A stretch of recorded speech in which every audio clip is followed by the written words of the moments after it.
Hi, everyone. Welcome back to Life After 18. I am Jan. And the first thing I want to do is talk about watermelons. Oh my gosh, has anybody bought watermelons this year?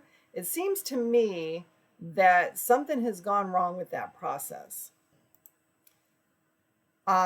Normally, I would buy a watermelon every week. I'd eat it. It would be sweet. It would be juicy. It would be amazing. But it just seems to me this year I bought one and it was horrible. It was like some of it was sweet, some of it was sour. I thought, what is going on with that? And I thought, well, maybe it's just a fluke. So I threw most of that away. About a month later, I was still feeling a little sketchy about it, but I thought, well, I'll try this again. Same thing. I couldn't believe it. You cut it open, there's all different colors in there, like dark red, there's shades of white and green and all that. And usually, I mean, I've been eating watermelon for years. I'm pretty good at picking them, but this was awful. So I mentioned it to a friend of mine, and she was saying, yeah, Jan, I read that what's happening is a lot of the farmers are picking them early. So what they do is they're injecting sugar and red dye into them. And I thought, well, why would they pick them early? Just let them ripen on the vine. It makes no sense. She said, well, if they pick them early, they can then reuse those fields that they're growing them in and grow more watermelons and sell more watermelons. And I thought, wow, okay, I guess that's a good reason to do it, but they taste like crap, and eventually people are going to catch on and just not buy them, which is where I'm at. So, has anybody else noticed that with the watermelons here lately? They're really bad. Now, I live in Pahrump, Nevada. Not sure where y'all are at, so maybe it's just something here because we are in a desert and all of our stuff gets shipped in, all our produce. I don't know. It's the weirdest thing. Okay, something else. I just kind of give you an update if you've kind of been following me along here. A couple weeks ago, I tried to learn how to back up a trailer, and I went out a couple days, and I got a little bit better at it. And I was going to go out every weekend. Yeah, I haven't. So really, no updates on that. The big topic for today, though, is the election. I try so hard not to talk about politics on my show. I don't want to voice my opinions. There's good and bad. I believe in all people, on all sides, on all candidates. And I try to stay real neutral because my show is really just explaining how things work. So I'm going to spend a little time explaining how things work in regards to this upcoming election. Let's see. First of all, very important to get registered to vote. Voting for the President of the United States, it's one of the greatest privileges of being a citizen of the United States. And we keep that voting right to citizens. You also have the opportunity to stay informed. You have the opportunity to hear everybody's point of view. Like I said, the good, the bad, the indifferent, whatever, and you can form your own opinions. You can vote on issues that affect you, and issues do come up on the presidential ballot as far as different initiatives and proposed laws and things like that, as well as on your ballots for at the state level, in the city level, or even the town level. So you have so many great opportunities here to be heard, to be given a voice. That is your voice. Your vote is your voice. As I say, though, this is a thing for citizens, so you must be a legal citizen of the U.S., and you need also to get registered to vote. That's the only way you can do it. Now, where can you get registered? You can go to a post office, you can go to the library. With upcoming elections, you're going to see people standing in front of stores that are going to offer to get you elected. I don't know if you can actually register at the DMV, but I do know that when you move from one state to another and you get a new license, there's an option to get you registered right there on the same form. Pay attention to that option, because if you don't check a box on what party you want to be affiliated with, the DMV will do it for you. And I noticed this on my mom's new ID that we got her a couple years ago. She went from a driver's license to a state ID. She had to have it.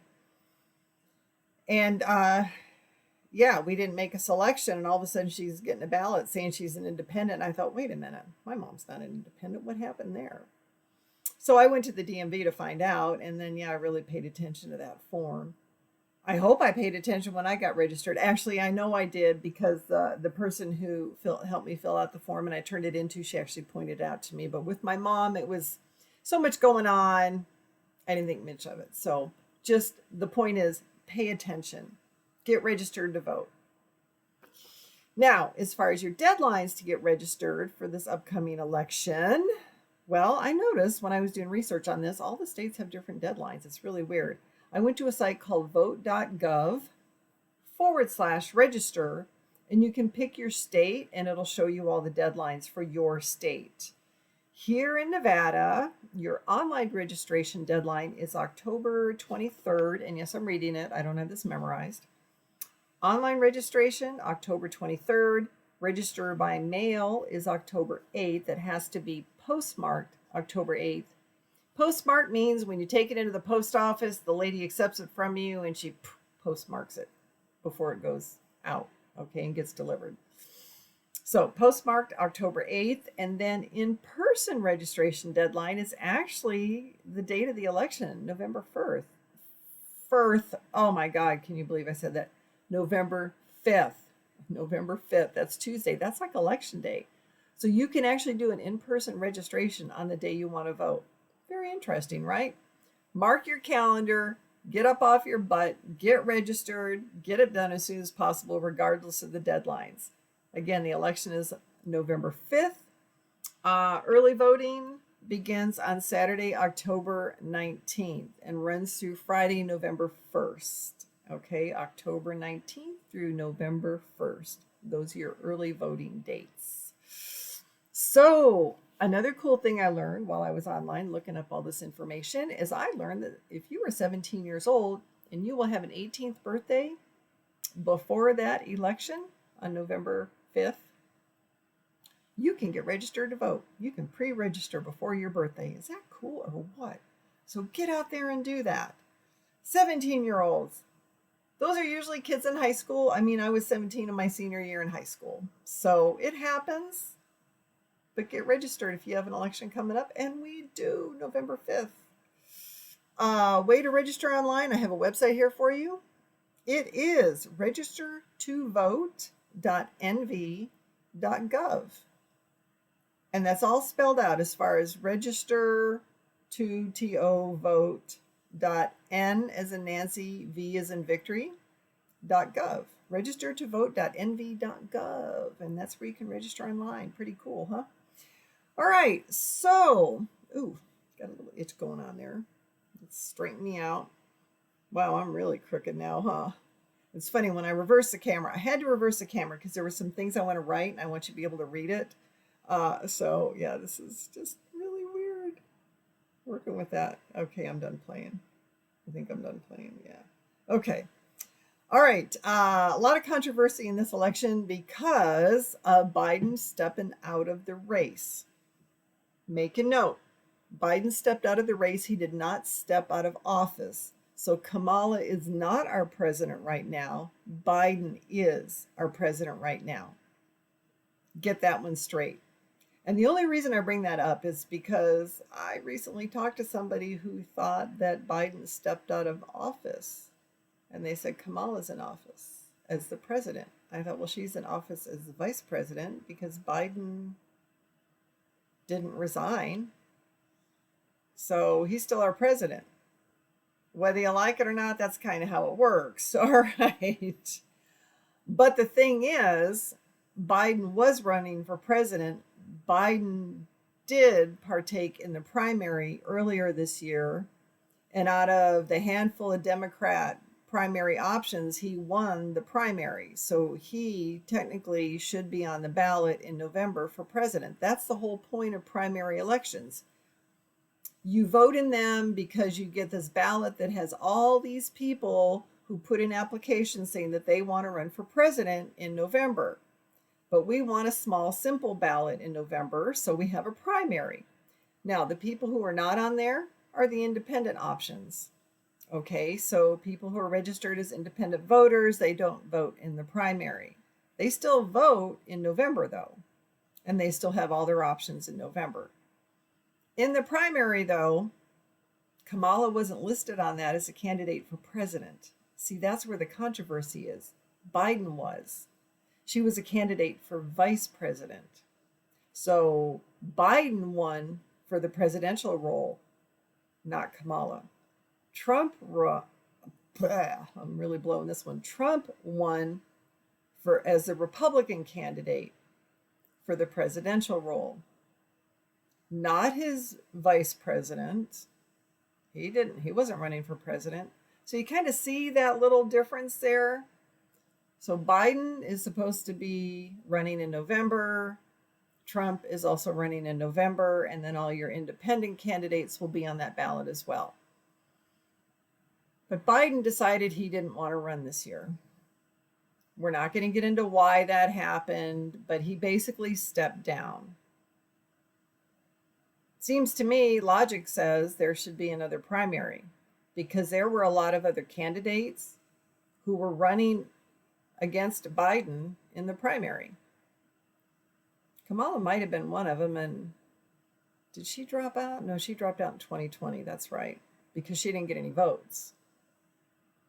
But that didn't happen. We didn't get another primary to put another Democrat on the ticket in November. Somebody said there's not enough time. Sure there is. There was enough time. He dropped out a couple months ago now? There was plenty of time to put together another primary for the Democrat race. That would have been fine, but they didn't do that. And you think, well, that's no big deal. Biden just appointed her. See, that's it. Biden appointed her, but all the Democrats didn't get to vote. They didn't get a choice. She was appointed. And you think, well, what's the big deal? Well, the big deal is this whole process of primaries and elections. It's here in the Constitution. It's Article 2. That's the process. It's been there a long time. When was that written? 1776? Been there a long time. It seems to be working. So that's where the controversy is. She got appointed. Democrats in our country didn't get a choice at all as to who they wanted to vote for. And it seems to me it kind of goes against the whole democracy, free elections kind of thing. Oh God, that's my opinion. We don't want to share my opinion. The fact is, though, there should have been another primary. She was not elected. She was appointed. Now, another little bit of, I don't know if it's confusion per se. A lot of people are talking about, well, why doesn't Biden just step down? If he stepped down, again, according to the Constitution, the vice president naturally would step in. This happened when Nixon stepped down years ago. The vice president at the time was Ford, so he stepped in and he took over as a president. Well, Biden hasn't stepped down. Why wouldn't he? I don't know. I can't answer that question for you. But if he did, yes, Kamala would take over. She would be the president. She would have, what is this? September, we'll call it a month. September, October, November, December. September, October, November, December, January. She'd have 5 months as president. That would be her first term as president. Then if she got elected, she'd get 4 more years in her second term. And again, in the Constitution, each president can only serve 2 terms. Doesn't matter if the first term is a partial term because they took over. Doesn't matter. So a lot of people are speculating, saying, well, let's not have Biden step in and put her in because that means she'll only get, 5 or 6 months, a short term. And somebody thinks it's a better idea to have her get 2 full terms of 8 years rather than 4 years and 5 months. I don't know. It's just a theory as to why Biden has not stepped down and just put her in place. You decide what's really happening here. I'm just throwing out there. So, yeah. We ought to talk about the process, this whole election thing. I think I kind of just did, though, with the whole people didn't vote in the primary. We didn't have delegates. When you vote as a citizen, your votes are all counted up. Then those votes are shared with the delegates in either party. The delegates then go to their convention and they cast their vote according to what the people had already said. That's the part of the process we didn't get with Kamala as well. People didn't vote. We didn't get delegates. At the convention, she just got appointed. So, yeah, that's just kind of, I don't know. That's just kind of weird. Personally, oh no, see, I can't do that. Personally, let's not get into personally. Uh, um, gosh, what else? What else? I think that's all I have to say on that, don't I? Oh, yeah, the whole process. If you want to know more about it, like I said, you can look at the Constitution. Or, I wrote this whole article for the Prump Life back in April. It's on page 41. If you'd like to learn more about that, you can go there. I believe I posted that same article on this website here, Life After 18, and it's under a political category, so you can kind of look at that. Oh, yeah, I know. Here's another, what do they call it, $75,000 question. So why didn't Biden resign? Why isn't he resigning? Should he resign? Well, a lot of people think he's not fit for office. Why do they think he's not fit for office? I mean, we all saw it on TV and we all had our opinions about that. But then you know what? Some judge said that he was not fit to be convicted of a crime, a federal crime. What federal crime was that? Well, that federal crime was a whole thing about classified documents. Super, super highly secret classified documents that he removed from the Capitol when he was a senator. The only person who legally can remove classified documents from the Capitol, take them to their home, and store them in a garage is a president. It is illegal for a senator or a congressman or anybody else serving in the Capitol to do that. But where this got tricky is when the judge kind of found him guilty, but said, well, we're not going to convict him because he's an old man with a really bad memory and he really doesn't remember what he did or what's going on. And I thought, ooh, ding, ding, ding. He's a nice old man that doesn't have a good memory. If he doesn't have a good memory and they don't want to prosecute him for that reason, why is he still in office? A lot of people are asking that question. If he was no longer in office, so like I said, there's that whole thing. Kamala would be president. But then we go back to the whole controversy about, but she'd only be president for 5 months and 4 years if she gets elected. And they want her in there for 8 years. Who's they? I don't know. Whatever. So, if the Constitution says the president should resign because they have an inability to discharge the powers and duties of said office, yeah, okay. I'm beating that dead horse. Let's go back to, should we even bother asking where Biden is? I have no idea. Like I said, he's still our president. It's not Kamala. Biden is still the president. I don't get this. But anyway, let's talk about the importance of voting. I think I mentioned earlier already, it's not just about voting for the president. It's voting for all kinds of things that show up on your ballot. New laws, new regulations, new rules, new processes, whatever it is, these always show up on a ballot. And there are a couple of them that are kind of near and dear to me. The one that really gets me is this whole being taxed on unrealized capital gains. This is something that I heard one of the candidates say that they will do. In addition to giving away a lot of money to people to help them buy their homes, whether they're citizens or not. And I thought, well, when a politician says they're going to give away money to somebody, the first thing you have to ask is, so where's the money coming from? Keep in mind that the government doesn't generate revenue. They don't sell a product per se and make money from it. So where do they get their money? They get it from taxes. your income taxes, your sales tax. What else? Taxes for businesses, corporate taxes. They get their money from all kinds of places. It's all about taxes, though.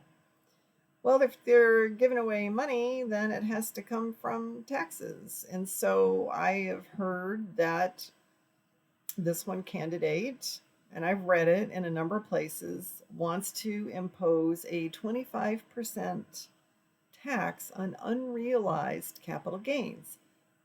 First thing you have to understand is what capital gains is. That means, pardon me, if you bought something and the value of it goes up, the difference between what you paid for it and what the new value is, that's capital gains. So for instance, you buy a house for $100,000. The next year, housing market is great. The economy is great. The value of the house goes up $50,000. If you don't sell your house, it really doesn't matter. It's just a gain on paper. Like when the property tax assessor comes around and says, oh, your house is worth more now, so we're going to charge you more in property taxes. Yay. So if you sell your house, though, that is money in your pocket that you can use for something else. If you don't sell your house, that is called an unrealized capital gain. And again, if you sell it, it is a realized capital gain. And you would be taxed on it. But if you don't sell it and the money's just on paper and you're going, yay, I get to pay higher property taxes, which isn't as high as 25% that's being proposed. Either way, that's unrealized capital gains. So I'm going to draw a little picture here. A lot of my listeners think, oh, by the way, this doesn't affect me. I don't own a house. This is only for rich people. Not necessarily. Let me see. Okay, so we already know if you own a home or a house and the value goes up. I just talked about that. Let me get in the mirror here. Let me get the camera. Oh, there we go. You own a house. That's one way you can pay this. Let me see. You have a retirement account. Okay. The value of your retirement account goes up, and you hope it does. I mean, that's the whole point of putting money into retirement and investing it, so the value goes up. So by the time you turn 65 and you want to take the money out, you have more money in there because it grew, and you have more money than what you put in. So you always hope for like good stock market and, businesses doing well, economy's doing well, and all the rest of that. Okay, so if you have a retirement account, and again, you say, oh, this is only for rich people. You know what? I have kids that have retirement accounts. They might not have a whole lot in it right now. They only might have a few $1,000s because they've only been paying into it for 10 years. Well, I hope they have more than a few $1,000s. Anyway, their little retirement accounts are going to be affected. But if you're not that person, maybe you rent and you have a landlord who owns the building that you're paying rent on. If the value of his building and the land it's sitting on goes up, that's a gain. If his goes up and he's taxed on what it goes up, guess who has to pay the higher rent to cover his tax bill? Yeah, the renter. That would be you. Suppose you just have a little savings account. It's online. What's it paying? About 5% now? Okay. In interest, that's a gain also. So that 25% proposed capital gain, that's a tax that you're going to have to pay one way or another. You don't have to own a house. You don't have to have a retirement account. You could just be paying rent. Or you could be working for somebody who is paying rent, and the value of the building in which you work goes up. They will be taxed on that building. But your rent goes up, your employer's rent goes up, Do you think the employer is going to give you a raise so you can pay your higher rent? Oh, heck no. He, if anything, might fire somebody to save money to pay that 25% tax that he now has to pay. Yeah, 25%. Whoa, wow, that looks awful. Okay, 25%. And you think, well, that's not a whole lot. For every dollar, that's a quarter.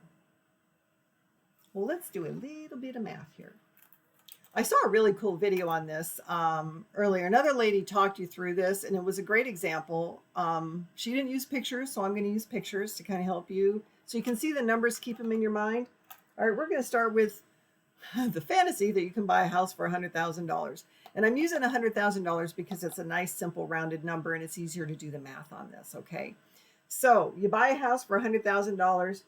Now, economy's good, the value goes up, and so in maybe 2 years or a year, we'll say a year, it's now worth $150,000. And you think, yay, that's cool.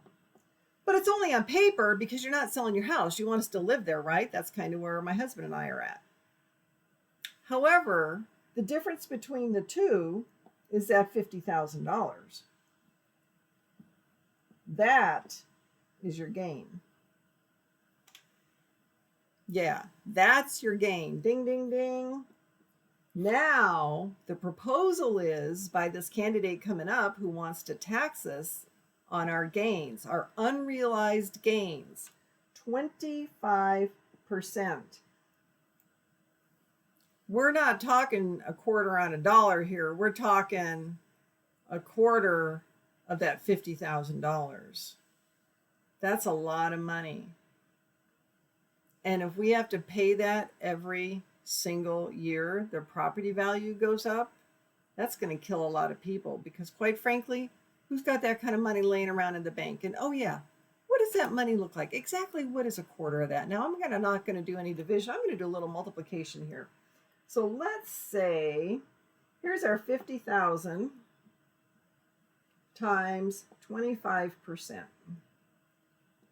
All right, 5 times 0 is 0, 5 times 0 is 0, 5 times 0 is 0, 5 times 0 is 0, 5 times 5 is 25. Okay, 2 times 0 is 0, 2 times 0 is 0, 2 times 0 is 0, 2 times 0 is 0, 2 times 5 is 10. There we go. We got lots of zeros now. 5, 2, 1. And since we had a decimal point up here, we have a decimal point right here. So the tax bill now is $12,000. There we go. $12,500 that I have to pay on a $50,000 gain. I didn't sell the house. Remember that part. I didn't sell the house. I still want to live in it. But my value went up $50,000. The current candidate, she wants to charge me 25% on that. Now, if my house goes up in value, maybe the next year it goes up $20,000. So that $20,000 gain, I have to pay 25% tax on that. Now, I said I have a little retirement account. Doesn't mean I want to drain my retirement account paying a tax bill every year on my gains. And do you think if that property tax value goes down, I'm going to get a refund? I don't think so. It's just my opinion. Or my guess. I don't know. But that's a big one. Now let's look at this, the bigger picture. Let's take this down the line here. You're a renter, your landlord, he gets his tax bill. Where do you think he's going to get the money from? Do you think he has that kind of money laying around? Not all landlords are rich. I used to be a landlord. I had one property. It was a condo, and I rented it out. I was not rich. Okay? If I got a tax bill like that, I don't know where I'd get the money to pay that tax bill on that condo I rented out. What would I do then to raise the money? I'd probably raise the rent. How much would I have to raise that rent to cover that tax bill and spread that out over the whole year? Now, I didn't do the math on that, but I know what rents look like right now. And it's like, oh my God, is anybody going to be able to afford that? No, you're going to find a lot of people bailing out and moving back in with mom and dad, or taking on 10 roommates is what's going to happen. People who are homeowners, they're probably going to lose their home if they don't have a retirement account, and you can't be taking equity loans all the time to be paying off that bill, especially because it's going to be happen every year, at least for 4 years while that person is in office. So what's going to happen is a lot of people are either going to sell their houses and move into an apartment, which is also going to be expensive, or they're just going to be homeless. They're going to be living in their cars because they can't afford to live anywhere else. It's crazy. It's just crazy. This is such a bad idea, and it affects so many more people than you think. It's going to affect your ability not only to make your house payment or pay your rent, but probably not be able to afford groceries, because if you can squeak by and pay the rent because of that huge raise you just got, you're going to have less money left over, I don't know, to eat, to pay your electric bill, to heat your home, to make your car payment, to put gas in your car. Life is going to be rough. I don't think this is a good idea. And that, yes, that is my opinion. I think that's a horrible idea. You think about your brothers, your sisters, your parents, your grandparents. I'm thinking about my kids. My daughter is a renter. Her rent's going to go through the roof. My son is a homeowner. His tax bill is going to go through the roof. How's he going to pay it? So, and I'm a homeowner, but I'm a retiree. And I'll tell you what, Social Security doesn't pay me that much in a year. So, and if it did, it would have to go right to that tax bill. And I'm already being taxed on Social Security. So, yeah, what do we do? This is a bad idea. This is one of those things that's a very critical issue to every American out there, regardless of your age and where you live. It doesn't make any difference. So the importance of voting is the importance of being an informed voter. As I say, don't take everything you hear on TV as God's honest truth. You hear something, you go look it up on the internet. And I wouldn't suggest you use Google these days. There is DuckDuckGo, there is Firefox, Yahoo's not bad. There's another browser called Brave. Quite a few other options, and really dig deep, and try not to depend on just news articles from the mainstream media such as CNN, MSNBC, ABC, NBC, or CBS. They all seem to have a script from which they talk, and they all say the same things. I don't feel like they're digging deep anymore. I don't feel like they're really finding the details of these different things that the candidates are all saying. And as I say, if you make enough money, anybody can pay enough money to get a commercial on TV. And that commercial, you can pay any actor to say whatever you want them to say. It doesn't have to be a fact anymore if it's a TV commercial. I'm noticing it doesn't even have to be a fact to be on the news anymore either. So really scary times, right? At least, and again, that's my opinion. I think it's very scary times. So I dig a lot. I do a lot of digging, ask a lot of questions. Do your best to be an informed voter, because your vote does matter. It makes a huge difference on something like this, especially. So, wow. Yeah, kind of beat that dead horse, didn't I? Oh, yeah. And I use that phrase a lot, don't I? Maybe it's the hat, it's the cowboy thing. I don't know. Anyway, that's just one issue. Other issues, things that I care about as a mom, as a grandmother, as a homeowner, as a retiree living on a fixed income. I'm someone who still also, by the way, likes to do road trips. I have family and friends all over the country, and I love to drive. And I want to continue to be able to do that. Oh, yeah, and I also like to eat. Which takes me to all those things I really care about. I care about a balance between fossil fuels and green energy.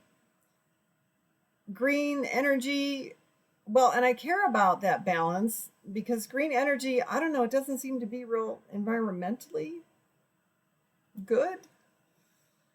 I don't know. I can't figure out green energy. It's like, what's that about? What are we trying to do here with that? Climate change? I mean, the temperatures here in Pahrump, in my backyard, on my back patio, dropped from 115 degrees on Sunday down to, I think it was like 85 degrees on Monday. And I thought, that's a heck of a drop. Yeah, that's climate change. Happens all the time. All this green energy doesn't seem to be affecting that. So I don't know, the whole environmental thing with green energy, I'm just not buying it. I mean, hundreds of desert tortoises were moved out of the valley here in the desert into the mountains so they could put in a solar farm that they now have to keep clean with their limited water resources because, hey, it's dusty in a desert and the wind blows 70 miles an hour on a regular basis, so it gets dusty. When the panels get dusty, they are not as efficient. So we have to use the water to keep them clean. Our limited water resources. And oh yeah, all those tortoises, they moved up to the mountains. I hear most of them died. So yeah, that wasn't really a good environmental move. And oh yeah, speaking of those solar panels and the birds that fly over them, they're all dying because the radiant heat coming off the solar panels is killing the birds. They don't know it's a solar panel. They don't know that they have to fly 500 feet above it to not die from the heat. Birds didn't get the memo. And even if they did, obviously they can't read it. Sustainable, I don't know. Again, I have so many questions regarding this. I don't know. They say solar panels and windmills are sustainable, but a lot of them, the first solar panels, I remember even the ones I put on my house in California years ago, they're getting to the end of the life here pretty soon. What's going to happen to those? So they're not sustainable. It's not sustainable energy because the panels that provide the energy are dying.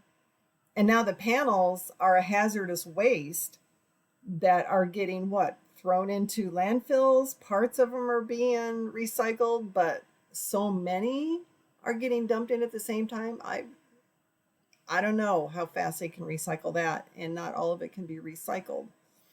And the stuff that can't be, I believe the lithium, is that in those, or is that just in the cars, the batteries for the cars? Anyway, that's a hazardous waste now since it's been processed. So I care about the environment, and I care about what all these things are doing to the environment for the sake of green energy. See, it doesn't make any sense to me. I'm not sure who's benefiting in the long run. So I care about people making decisions and doing things like that who don't think about the long run, who don't think about, the domino effect. What does this look like in 20 years? So those are the things I care about. I also care about border policies.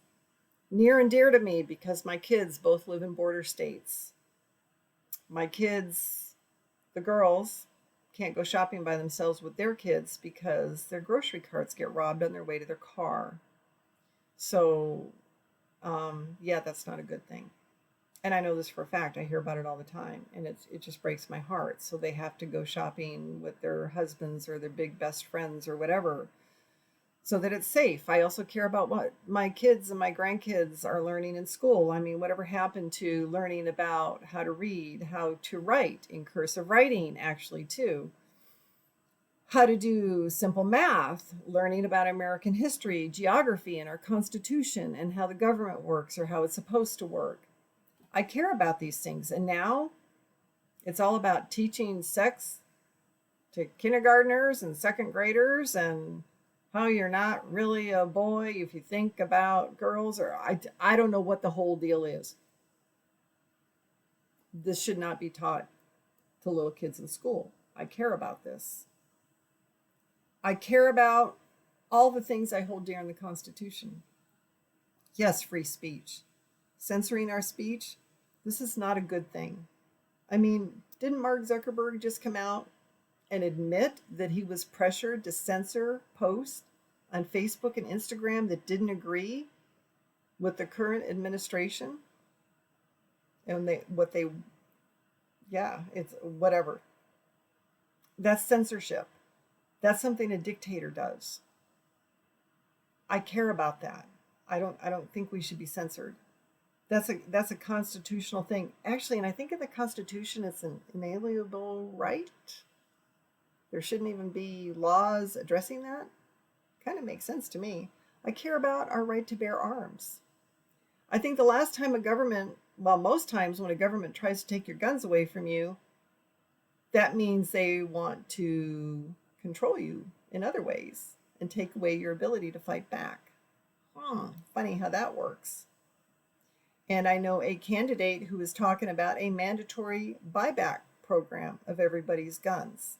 So they're going to give you they're going to give you money and take your gun. Well, they're still taking your gun.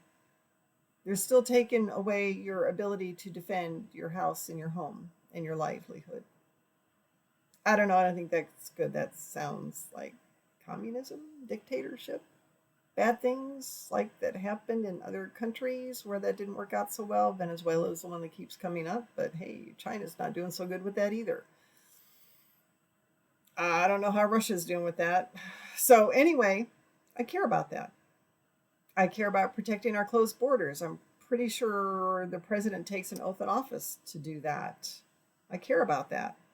I care about every citizen's right to vote, not just any Tom, Dick, or Harry that comes across the border and feels like casting a vote. All these processes that are outlined in the Constitution, they've been in place a long, long time, many, many years, a couple hundred years now, right? A lot more than that. It's been over 200 years. Wow. We're approaching 250 years. I care about these things. These are the things I care about. I also care about the cost of gas, the cost of whatever energy I use to heat my home or cool my home in the summer. And yes, I care about eating. That's a big deal to me. I don't want to eat bugs and lab-grown meat. We also have this other process in place where plants are converted to meat just naturally, like when the cows and the chickens and the pigs, they all eat their grains and everything. And wow, all those plants and things, they get converted to meat and fertilizer so that more plants can grow. It's really amazing how that works. I don't want to see lab-grown meat. What is the point of that? Who are we saving there? And bugs, are you kidding me? Okay, I know a lot of countries do that. But that I don't care about. I care about eating natural, grown, healthy foods and whether or not I can continue to do that in the next 4 years. That's it. I'm going to kind of wrap it up. Again, if you're local here in Pahrump, you want to learn more details about our ballot initiatives, the ones that are specific to our town. Many of our local TV and radio stations here are talking about them, discussing them in depth. There are Facebook pages. I know Anthony Greco has a page. I know kpfftv.com is another page. There's a group called GCon that Matt and Sharon Sandler are running here in town. They have various meetings and broadcasts that talk about that as well. I think this has been talked about locally a lot, which is great. These current initiatives that are coming up in November are also shown in detail on Nevada's government website. Do I have that website offhand? No, I really don't, but go on the internet and look, probably nevada.gov or something like that, or nv.gov. Actually, I think that's what it is nv.gov. Anyway, you can find details on the initiatives. And I think I may be talking about that ranked choice voting, another show, or maybe a short video or something, because I think a lot of people are still confused on how that works. So I think it's worth digging into. And again, I've seen a lot of other shows, a lot of other people talk about it. If I can simplify it anymore, I'm going to, and I'll do another video on that one, because that's a really bad thing. It's I think it's initiative number 3. So vote no on initiative number 3. It's a bad one. As usual, though, if you have any comments, any questions, any suggestions on things you'd like to hear me talk about, generally speaking, I am not a political show. I'm all about the how to do things, how do processes work, helping people to understand processes so they don't get in trouble legally or financially. So, questions, comments, or suggestions, email me, lifeafter18.com.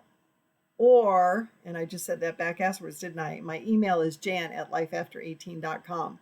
jan@lifeafter18.com. But you can go to that website, and I have contact forms all over it, so you can contact me that way as well. I think that's it. So, hopefully I've helped you a little bit understand the whole, like I said, that whole unrealized capital gains just kills me. Unrealized means you haven't sold the property yet. You haven't gotten that money yet. It's just a gain on paper. I don't know if I can say that enough. Okay, I'll shut up now. Y'all have a great afternoon, and I will see you in the next video. Bye for now.